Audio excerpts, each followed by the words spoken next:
പ്രിയപ്പെട്ട കൂട്ടുകാർക്ക് നമസ്കാരം. അങ്ങനെ പുതിയൊരു ബുക്ക് എക്സ്പ്ലെയിൻ ചെയ്യാൻ വേണ്ടിയിട്ട് ഞാൻ വീണ്ടും വന്നിരിക്കുകയാണ്. ഇന്ന് നമുക്കേറെ അറിയാവുന്ന ഒരു എഴുത്തുകാരൻ്റെ ബുക്കാണ് ഞാൻ ഇവിടെ എക്സ്പ്ലെയിൻ ചെയ്യാൻ പോകുന്നത്. അത് ലേബർ ഇന്ത്യ എന്ന് കേട്ടിട്ടുള്ള ലേബർ ഇന്ത്യ വരുത്തുന്നവർ എല്ലാവർക്കും അയാളെ അറിയേക്കാം. നമ്മുടെ ലേബർ ഇന്ത്യയുടെ എഡ്യൂക്കേഷണൽ സൊസൈറ്റിയുടെ പ്രസിഡൻ്റായ പ്രൊഫസർ എച്ച് ശിവദാസിൻ്റെ പ്രകൃതി കഥകളും പ്രവർത്തനങ്ങളും എന്നൊരു ബുക്കാണ് ഞാനിന്നിവിടെ നിങ്ങൾക്ക് പരിചയപ്പെടുത്താൻ പോകുന്നത്. ഞാൻ എപ്പോഴും പറയുന്ന പോലെ നമുക്കൊരു ബുക്ക് കിട്ടി അതിൻ്റെ പിൻവശം വായിക്കണം എന്ന് ഞാൻ എപ്പോഴും പറയാറുണ്ട്. അപ്പോൾ ഞാൻ പിൻവശം വായിക്കാം. പ്രകൃതി അറിയാൻ, അനുവദിക്കാൻ, പഠിക്കാൻ, സ്നേഹിക്കാൻ, ബഹുമാനിക്കാൻ പ്രേരിപ്പിക്കുന്ന അതിമനോഹരമായ 16 കഥകൾ. ഓരോ കഥയോടടുത്തും അനേകം പ്രവർത്തനങ്ങൾ.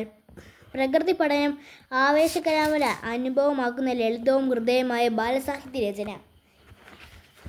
ഇത് നിങ്ങൾ തൊട്ടടുത്തുള്ള ലൈബ്രറി കിട്ടുന്ന ബുക്കാണ്. എനിക്കിതിൽ ഏറ്റവും ഇഷ്ടപ്പെട്ട കഥ ഏതാണെന്ന് വെച്ചാൽ അത് നിങ്ങൾക്ക് വായിച്ചാൽ നിങ്ങൾക്കും ഇഷ്ടപ്പെടും.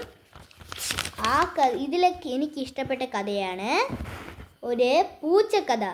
ഈ പൂച്ചക്കഥയിൽ കുറേ ജീവികളുടെ കഴിവുണ്ട്. അതിൻ്റെ മോറൽ എന്താണെന്ന് വെച്ചാൽ നമുക്ക് എല്ലാവർക്കും ഒരേ കഴിവല്ല.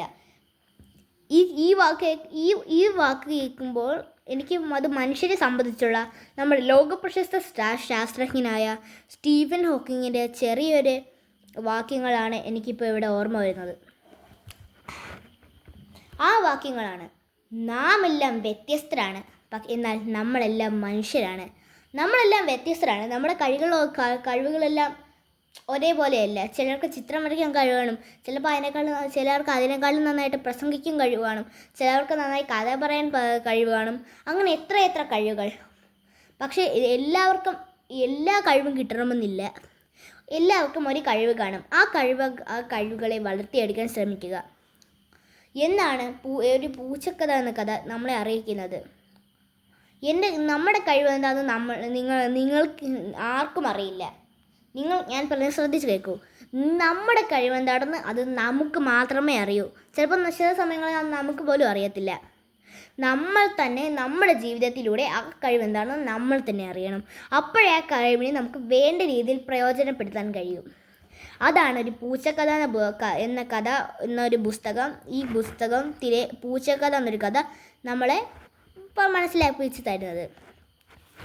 ലേബർ ഇന്ത്യയുടെ